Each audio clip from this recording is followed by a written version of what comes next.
Okay, green beauty workshops. Here's the deal. That's how I did it for the least amount of money, getting the word out in a very micro way, but I gotta tell you, it worked. I basically would go to a town that I had friends in, and it needed to be like a few friends. So like your hometown or a town that you know a lot of people. My expenses were a ticket, checking luggage.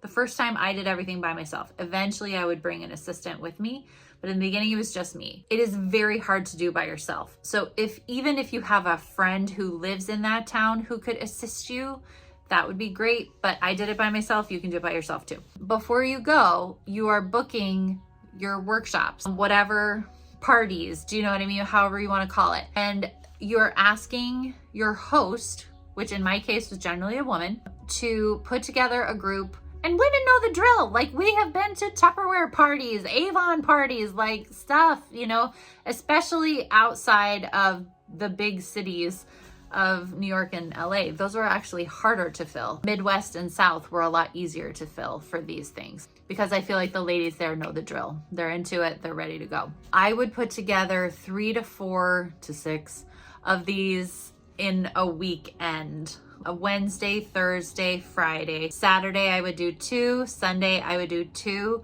That's a lot. I think you could do 1 on Sunday and 1 on Saturday and be good.